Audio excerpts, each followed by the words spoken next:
बिस्मिल्लाहिर्रहमानिर्रहीम। अस्सलाम वालेकुम यूनिवर्सिटी कुकिंग यूट्यूब चैनल पर आपको खुशामदीद। आज फिर मैं हाजिर हुई। आज मैं लाई हूँ आपके लिए बग़ैर थके, बग़ैर कद्दूकस किए, बग़ैर काटे, बग़ैर उबाइल किए और बग़ैर मेहनत के गजरेला बनाने की रेसिपी।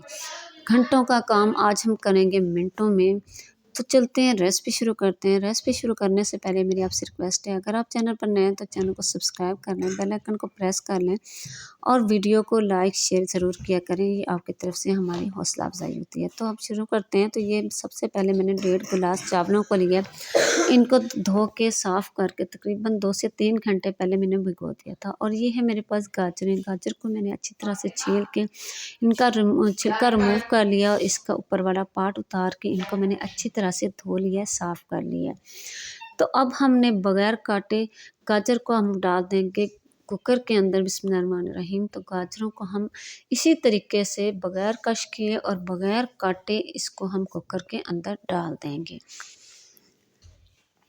तो अब हम इसमें डाल देंगे, ये है मेरे पास चावल जिनको मैंने धो के भिगो के 2-3 घंटे पहले से रख दिया था। तो अब ये हम इसके अंदर डाल देंगे और हम बर्तन को जिसमें चावल थे इसको अच्छी तरह से साफ़ कर लेंगे ताकि कोई भी दाना जो है वो ज़ाया ना जाए। तो इन चीज़ों का ख़ास तौर पे ख्याल रखा करें कि इससे रिज़्क में बरकत आती है। एक तो चीज़ ज़ाया होने से बचती है, दूसरा रिज़्क में बरकत आती है। तो बिस्मिल्लाहिर्रहमानिर्रहीम। अब इसके अंदर मैं डाल दूँगी दूध। ये मेरे पास 2.5 किलो दूध है। ये मेरे पास फुल क्रीमी दूध है। आपके पास गाय का हो, भैंस का हो, कोई सा भी हो आप इसके अंदर डाल सकते हैं। तो दूध 2.5 किलो मैंने इसके अंदर डाल दिया। अब वही बर्तन जिसके अंदर मैंने दूध रखा हुआ था उसमें मैंने तकरीबन 1.5-2 गिलास पानी डाले हैं, वो मैंने मिक्स करके इसके अंदर डाल दिया। एक तो उसके साथ ये होता है कि जो हमारा बर्तन के साथ दूध लग जाता है वो भी ज़ाया नहीं जाता और खंगाल डालने में आर महसूस भी ना किया करें, वो भी डाल दिया करें। इन बातों का ख़ास ध्यान रखा करें। तो अब इसको मैं रख दूँगी चूल्हे के ऊपर। तो इधर इसे रखे हुए तकरीबन 5 मिनट हो चुके हैं। तो आप देख सकते हैं कि हमारी ये जो सीटी है ये चलना शुरू हो गई है। तो जब ये सीटी चलना शुरू हो जाए तो उसके बाद आपने इसको 3 से 4 मिनट देने, इससे ज़्यादा टाइम नहीं देना। तो 3 से 4 मिनट के अंदर हमारी ये जो गाजरें हैं वो भी अच्छी से गल जाएंगी और चावल भी अच्छे से गल जाएंगे। तो ये आप देख सकते हैं कि हमारी गाजर और चावल जो हैं अच्छी तरह से गल गए हैं, पक गए हैं। तो अब इनको मैंने चूल्हे से भी उतार दिया हुआ। तो ये आप देख सकते हैं कि हमारी गाजर इतनी नरम हो चुकी है। तो ये जो है चम्मच की मदद से जैसे मैंने इसको चम्मच लगाया ये 2 टुकड़े हो गए। इतनी ये हमारी गाजर जो है वो नरम हो चुकी है। तो अब ये है मेरे पास मदिया। इस तरह से बाज़ार से आम जो है वो मिल जाता है, तकरीबन 100-150 में ये मिल जाता है। अगर आपके पास इस तरह का मदिया हो तो आप उसके साथ इन दोनों चीज़ों को अच्छी तरह से मिक्स कर लें, क्योंकि ये बहुत नरम हो चुके हैं। बहुत ही जल्दी से आसानी के साथ ये चावल और गाजर जो है वो अच्छी सी मिक्स हो जाएंगे। तो अगर आपके पास इस तरह का मदिया नहीं है तो आप किसी बर्तन के साथ भी आप इसको किसी चीज़ के साथ इसको अच्छा सा मिक्स कर सकते हैं। तो इसी तरीके से अब हम इसको मिक्स कर लेंगे। तो अब इसको मैं निकाल लूँगी किसी खुले बर्तन के अंदर ताकि इसको मिक्स करने में आसानी हो जाए। तो इधर इसको मैंने एक कढ़ाई के अंदर निकाल लिया। तो अब जो है इसके अंदर मैं इसको डाल के इसी मदिये की मदद से आराम से अच्छी तरह इसको मिक्स कर लूँगी। तो ये देख सकते हैं आप कि ये हमारे चावल और गाजर जो हैं वो अच्छी तरह से मिक्स हो चुके हैं। इसी तरीके से हमने इनको अच्छी तरह से यकजान कर लेना है। ये दोनों चीज़ें जो हैं बिल्कुल अच्छी तरह से मिक्स हो चुके हैं। तो अब इसके अंदर मैं डाल दूँगी दूध। तो ये मेरे पास इधर 2 किलो दूध है। तो मज़ीद इसके अंदर मैंने 2 किलो दूध डाल दिए और मैंने इसको इसी तरीके से चूल्हे से नीचे ही डाला है। अभी मैंने इसको चूल्हे पे नहीं रखा क्योंकि हमारे गाजर और चावल जो थे वो भी ठंडे हो चुके थे और दूध भी ठंडा था। तो इधर हम इसको अच्छी तरह से मिक्स कर लेंगे ताकि इसमें कोई लम्स घुटने वगैरह ना बन जाएं। तो उसके बाद फिर हम इसको चूल्हे पे रखेंगे। तो इसके अंदर अब मैं डाल दूँगी 5 से 7 सब्ज़ इलायचियाँ।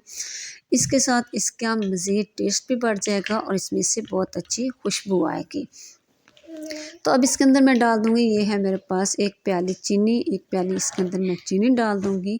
तो ये नॉर्मल मीठा है। इस तरीके से अगर आपको मीठा ज़्यादा पसंद है तो आप जो है इसमें ज़्यादा चीनी डाल सकते हैं, वो आप अपने टेस्ट के हिसाब से, आपको ज़्यादा पसंद है तो ज़्यादा डाल लें, थोड़ा पसंद है तो थोड़ा डाल लें। तो अब इधर इसी तरीके से इसको मैं मीडियम फ्लेम पे पकाऊंगी। तो इधर मीडियम फ्लेम पे इसे पकते हुए तकरीबन 5 से 7 मिनट हो चुके हैं। तो वक्फे वक्फे से हमने इसमें चम्मच भी हिलाते रहना है ताकि ये नीचे तह में ना लग जाए। तो अगर ये कढ़ाई की तह के साथ लग गया और ये नीचे से जल गया तो इसका सारा टेस्ट मज़ा जो है वो ख़राब हो जाएगा। तो इसलिए वक्फे वक्फे से इसमें हमने चम्मच हिलाते रहना है।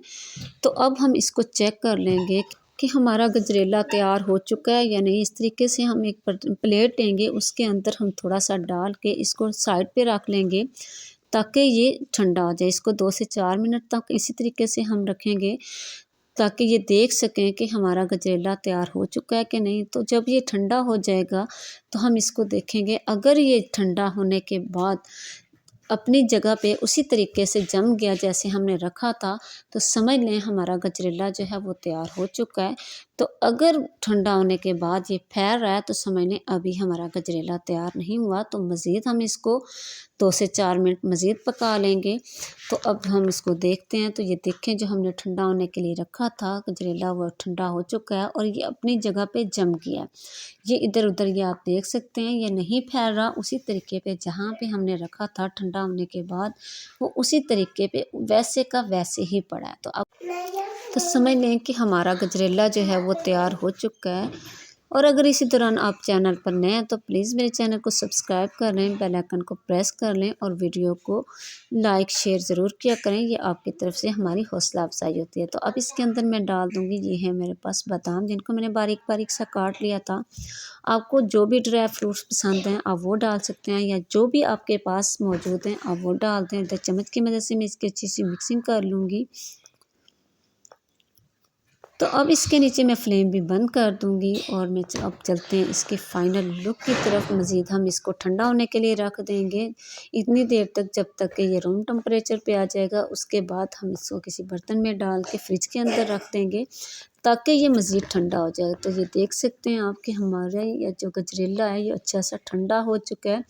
तो इधर मैं आपको दिखाती हूँ कि ये देखें माशाल्लाह माशाल्लाह कितनी अच्छी इसकी लुक आई है और इसका टेस्ट तो माशाल्लाह माशाल्लाह बहुत ही अच्छा आया है। और ये हमारा घंटों का काम जो है मिनटों में हो चुका है। और उम्मीद करूँगी कि आज की रेसिपी आपको बहुत पसंद आई होगी। अगर रेसिपी पसंद आए लाइक करें, शेयर करें, सब्सक्राइब करना ना भूला करें। इजाज़त चाहूँगी सिटी कुकिंग यूट्यूब चैनल की तरफ से। अगली वीडियो तक के लिए अल्लाह हाफिज़, अस्सलाम वालेकुम।